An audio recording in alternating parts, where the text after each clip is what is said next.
In the Christian tradition of communion, the cup symbolizes the new covenant, a new promise from God, an invitation to participate in Christ's sacrifice and shared life.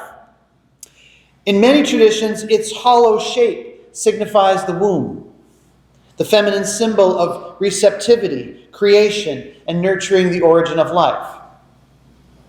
Beyond this, the cup carries even more diverse meanings. In Hindu traditions, put that right there. Thank you, Aaron. In Hindu traditions, sacred rituals often employ consecrated vessels known as grahas to hold libations such as milk, curds, or a ritual drink called soma, symbolizing offering and devotion rather than a single fixed object. In Buddhism, the cup more commonly serves as a metaphor for emptiness and receptivity, the readiness to receive insight, that uncomfortable place where nothing's happening. So frequently embodied today in our lives by that exact moment in time where you reach for your phone for social media stimulation. Think of what it might mean if in that moment, and I am saying this as much as myself or anybody, that you don't reach for your phone. We have become so accustomed to filling, being entertained, being inspired, being stimulated, getting more in. I can't even stop at a traffic light without pulling out my phone. Maybe I'm worse than some, but I'm not as bad as others. And yet I know last night I wanted to pay attention to our cat because with Jamie being in the hospital and I've been so busy, she's been neglected. And she's 18 years old and she's not having it. So I put my phone upstairs in the bedroom and I left my glasses up there too so that I couldn't even read anything. And so I just stayed there with her. And I watched television, so it wasn't like I wasn't putting things in. But I've noticed myself when I'm watching some television show or whatever movie that I really actually am interested in, I still reflexively pick up my phone. I'm scrolling while watching television. I'm watching videos while watching a video. So what is that saying about what I am doing with my own mind and my own space? I am literally not allowing a second of emptiness. And that's literally where all the good stuff happens. I wrote today's service entirely with that in mind because I know I'm not alone. I always have a philosophy. If somebody comes at me with a complaint in the congregation, I know there's 10 other people who have that complaint and aren't saying anything. So if I have the problem of constantly picking up my phone, and I know Julie Brummer is right there with me, because I see her commenting and posting just as often as I'm doing it, although I love your stuff. And she's not the only one. But I know if I am there, then that means there's at least 10, and I'm guessing more, of people who we're not taking those opportunities to allow boredom to do its job. We don't have boredom if we have a cell phone or any other number of devices. And having been born pre-internet, like one or two of us in here have been, I know that we have witnessed in our lifetime going from not having to come into the house until the streetlights go on to what is a streetlight? And that's, I don't want to say dangerous, but I kind of want to say dangerous. It's really more sad. It's more like a missed opportunity. There's something that is probably giving us anxiety, even in the process of looking for things that inspire and educate and thrill us and make us laugh. I justify my screen time all the time by saying, but I'm not like screaming at people about politics. I'm not, doom scrolling. I know I'm not doom scrolling. And yet, there's something that my brain is affected by all of that input. And I think the most important part is that it's because I'm not leaving space for what is actually trying to get in.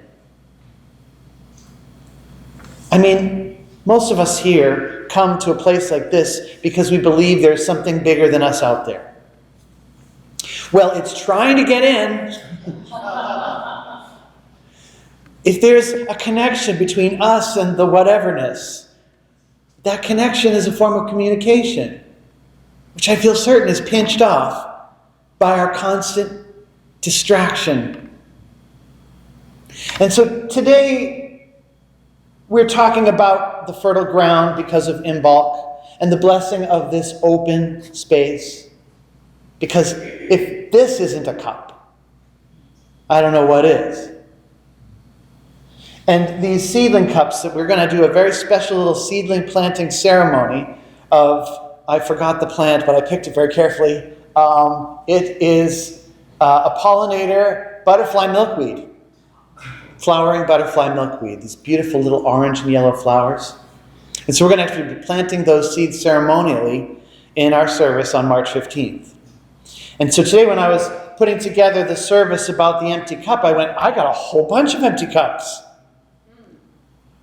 And so we're tying this all together. Because I'm really hoping that what's going to click in your head, the bumper sticker of information that you will walk away with today is to stop doing stuff. Every once in a while.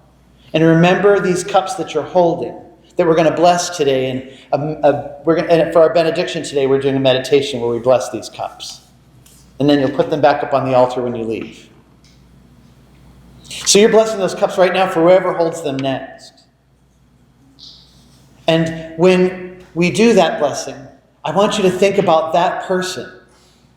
That person who in all likelihood has 2 feet, has 2 hands, has 2 eyes, 1 heart, and a soul as big as the universe. Connect with that person. And while you're doing that, remember that connection for yourself. Remember that emptiness. Also accept the fact that emptiness is actually a little uncomfortable. If I were to just stand here looking at you for 30 seconds and not say something, it would feel weird. I'm inviting you to sit in the weirdness. To sit in that space of, I should be looking at my phone right now. But I don't need to look at my phone right now. I could actually put my phone somewhere else. I could even, God forbid, forget it at home. Deliberately. Because, when we do things by accident, you might forget your phone. That's different than leaving your phone. Because leaving your phone demonstrates intentionality. Leaving your phone is actually a prayer for open space. And a message that says, whatever that space is meant to fill, I'm ready to receive it. In Buddhism, it's called the beginner's mind. Because there's nothing worse than an expert. That's a full cup. And not only that, that's a full cup that thinks it doesn't need anything else in its cup. In fact, it is a cup that is so full, it wants to fill everybody else's cup with the stuff that's in its cup. Because it is an expert, and you should listen to them. In Buddhism, there's nothing worse than the expert's mind. And we have all had those blowhards in our lives. Just remember that expert is the traveler in Aaron's story. The one that went in and wanted to prove to the teacher just how much stuff he had filled himself with so that he would therefore be as the most enlightened person in the room. He was really looking for reassurance from the master that it's okay. Yes, you are a worthy person. Yes, you are a seeker. He wanted to be told by the teacher, I see so much light in you. And the teacher wanted to see nothing. And to remind him that the nothing is where the divine spark lives. So get bored. Sit in uncomfortable silence for a minute. Do it on purpose, not by accident. Do it on purpose.